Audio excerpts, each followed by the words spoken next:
Hi everyone, this is Amdami. Welcome to Mixing Like a Pro. Today's video is going to be about mixing 808. This particular 808 track was a little bit challenging, right? Why did I say that? The 808 and the kick was baked in when the producer sent the track for this R&B song right here.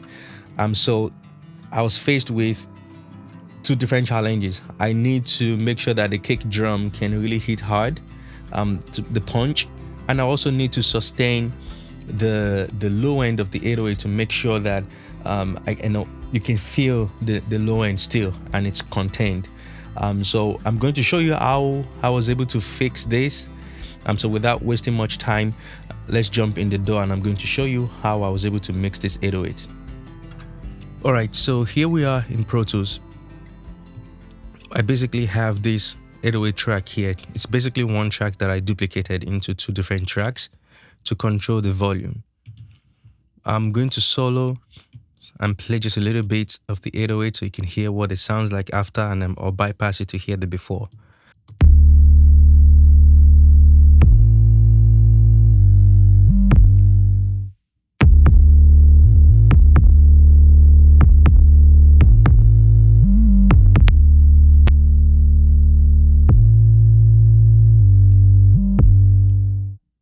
All right, let's jump into it. So the first thing I'm adding here, I'm using the mic NLS. That is, I love the low end on this stuff and how it's not just EQ boost. No, there's something it does to the sound. It shapes and it can change the form of the sound in some way, in a slight way. So I'm gonna bring it in and out so you can hear what it's doing.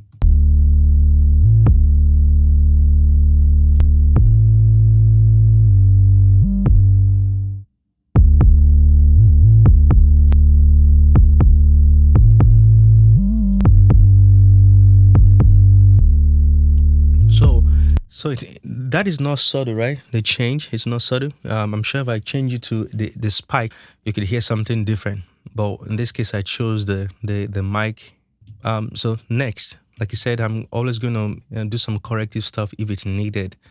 So in this case, I'm removing about 2.5 dB at 104 hertz here.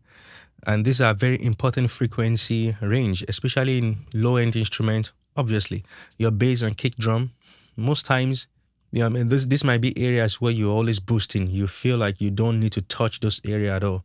But one thing I found out over the years is, in order to get a tight sound, sometimes you want to inspect that section. If you can hear it, is good, especially around 100. Trust me, between 100, maybe 97, 95 to like 110, 120. There's always sometimes some build up in there. And it could be the kick, it could be the bass, some resonance bump there that doesn't actually make sense, doesn't sound good. And what that is doing is it's cluttering the entire sound. So always kind of keep that in mind and don't be scared to really remove things here.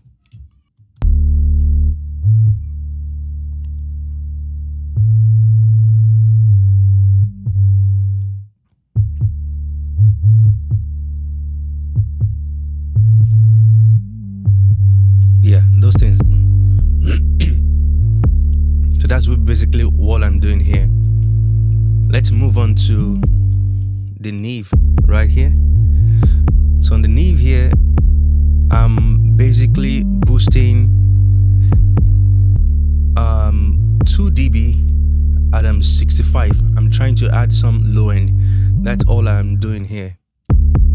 And there's some slightly not doing much here though. So let me bring it in and bring it out.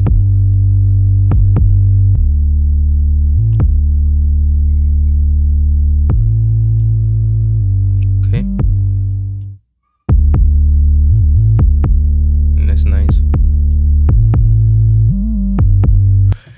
I love the bottom end that has been introduced.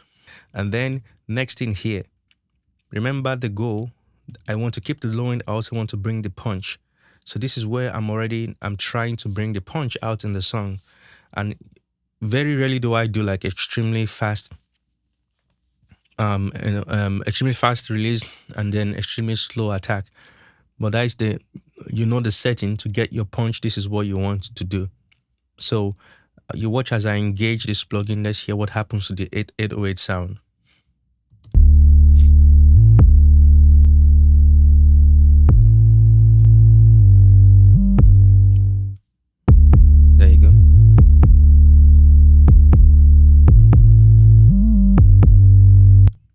can hear the punch that is being introduced. It's compressing the bass, but it's giving us punch out of that bass.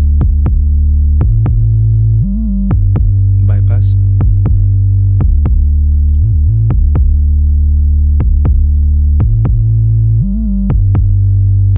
And what to pay attention to is that knock. I think that's around maybe 400 or 500. Boom, boom, boom, boom. It's compressing it, but it's making it a little bit more aggressive. It's tucking it down because I can hear it, but it's making it a little bit more aggressive. And so now that two things I've done so far now, I'm trying to get punch, and I've also tried to control my low end. I have this here, Trans X wide from Waves, so I'm trying to boost the attack here plainly, and I'm using like a preset here, Mega Kick. Let's hear what this is doing.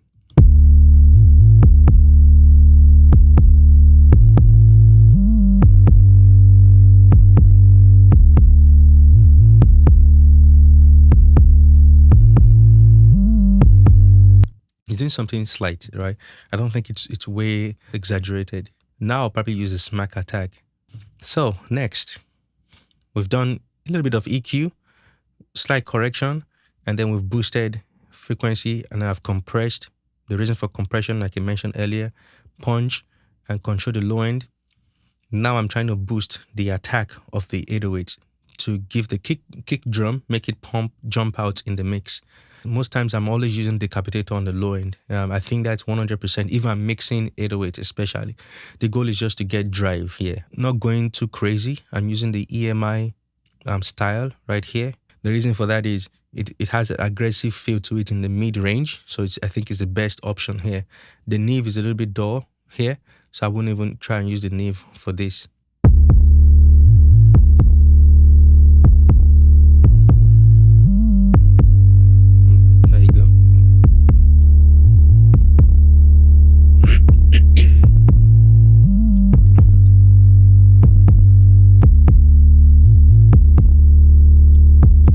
Yeah, slight grit. Let me push it up so you can hear it, and then I'm going to dial it back in.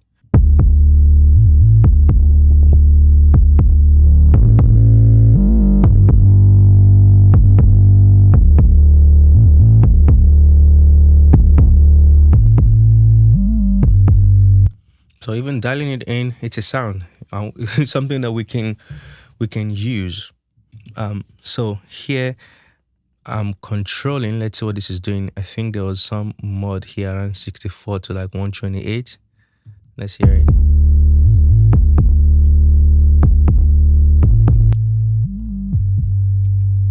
Yeah, so this is the frequency I'm trying to control here.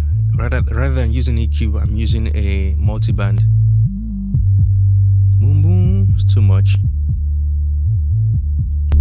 Yeah. Bypass.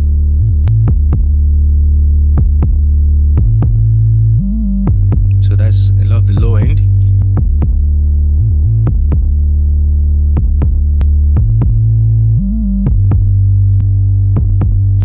Yeah, I think that's worth controlling right there. Okay, so next. So now I'm using Electra here. This is how I am getting back all of those. Well, not just getting back, I'm also pushing it out like crazy. All of the mid frequencies. So around 4K, I'm boosting 8 dB. I'm boosting 12 dB at 2.4 kilohertz. I'm boosting 3 dB at 62. So that's why I said I'm controlling this right here around this range, 65 range, but then I'm bringing it back again with this EQ right here. So let's hear this. This is going to be where the transformation is happening, specifically targeting the kick.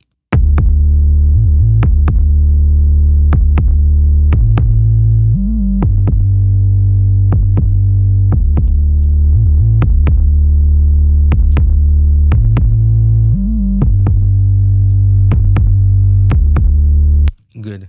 So we're boosting so much of this frequency, it's ridiculous, right? And then the bass, 808 now feels bright, but don't let that deceive you. A lot of the low end is still there because we didn't even remove any low end, especially at the beginning. We did around 100, but the low end is still there. And then right here, I'm not sure what I'm doing here. Let's just see this here.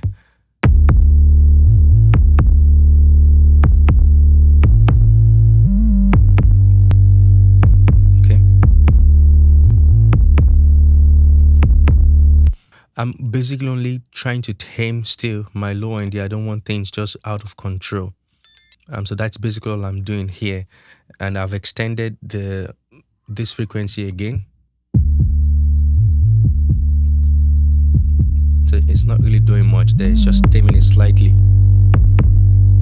Bypass.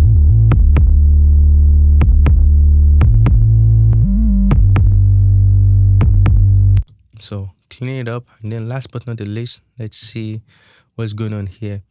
Oh, that's interesting, right? With all the boosting we're doing, we're back at 105. And then I'm removing another 4 dB, almost at the same frequency. That's actually interesting, right? 104 here, remove 3 dB.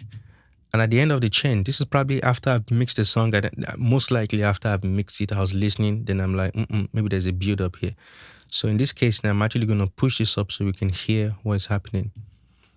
It might not be in the fast section, the chorus, it might be in the verse, but let's see. Oh, right there, yeah.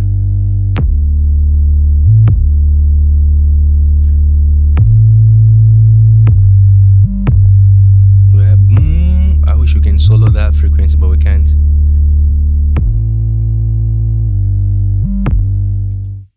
Yeah.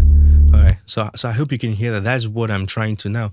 A dynamic EQ, honestly, that will have helped here. It's better than actually using this in this case, because that frequency is not, that resonance jump, right?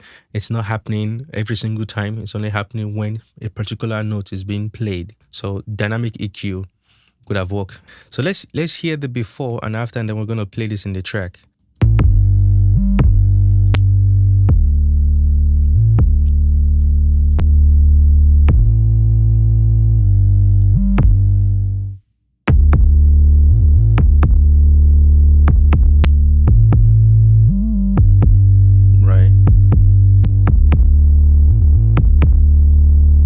Gonna go here, so I can hear we've cleaned up. So clarity, just because it's the bass, it doesn't mean it needs to be muddy.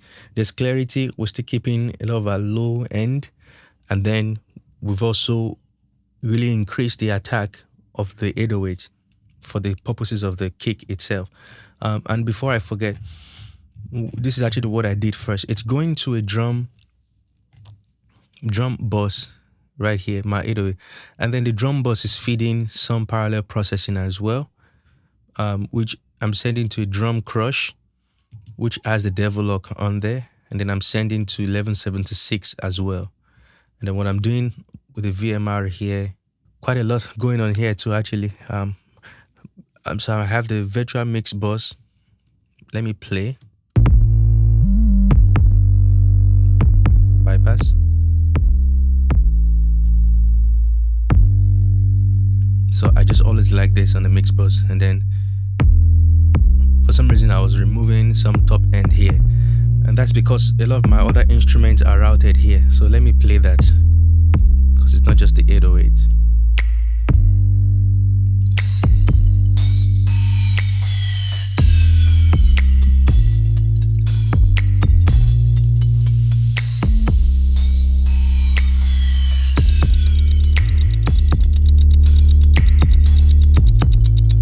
So I'm using the Monster. This is that's a good name, Monster. And I think it's maybe a version, extreme version of the 1176. So using the slowest attack, I barely change it because I'm always blending it in. I like what it's doing here. EQ wise, not much. Maybe some cleanup around 435 here, just about 1 dB or 1 to 2 dB. And then slight boost at 102. Here 1.3, and then I'm using this, but the main sound is really coming from the parallel processing I'm doing. So let me engage that. So this is going to the Devil's Lock by Sound Toys to get some drive. It's the drums, so I really want drives out of that. And there's a slight roll off before the Devil Lock, not doing much. So let's play that.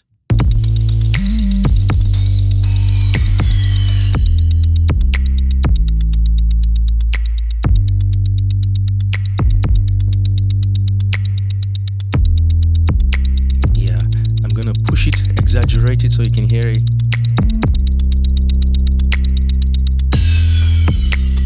Yeah, that's nice. Without.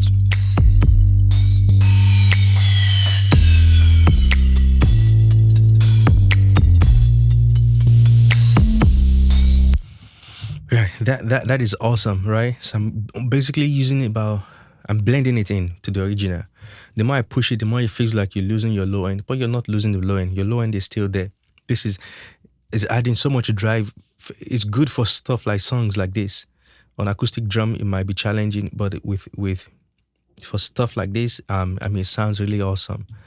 I love it. I love it. I love it. So that is going on, and then I have the 1176. This is also just to get more compressed sound out of the drums, because I'm not really doing any drum bus compression here though. This is compressing, but only a bit. You can't really hear it. So I'm trying to get my compressed sound from this right here.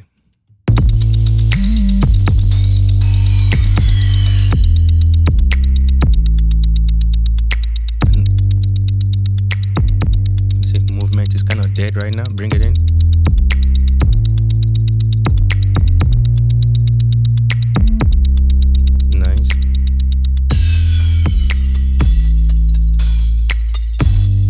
Let me bypass the parallel processing.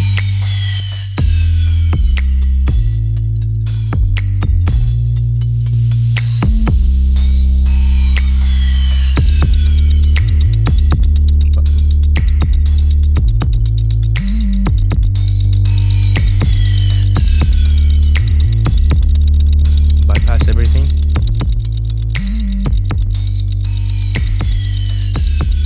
It's like the drums is gone, no life.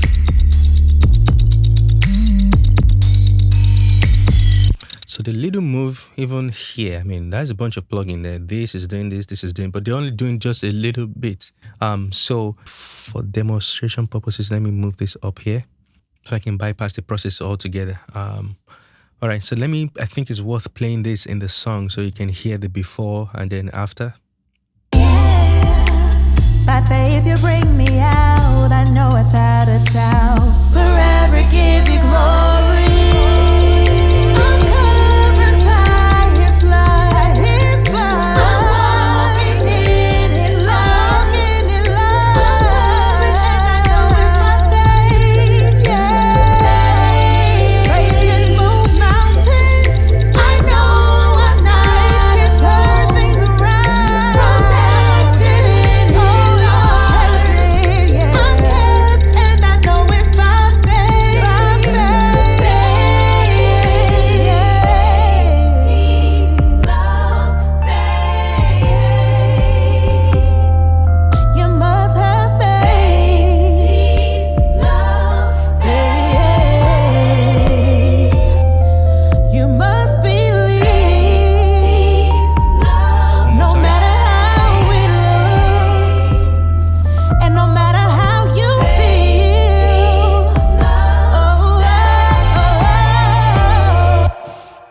Okay, I hope that was helpful.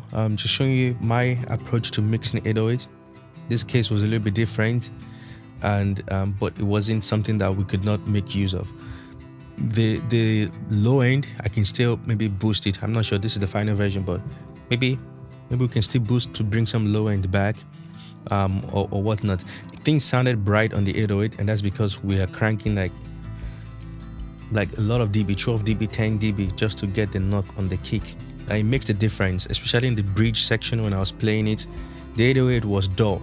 It doesn't fit the energy, right, that the rest of the track really that has. So it was important to make all of the instrument blend together.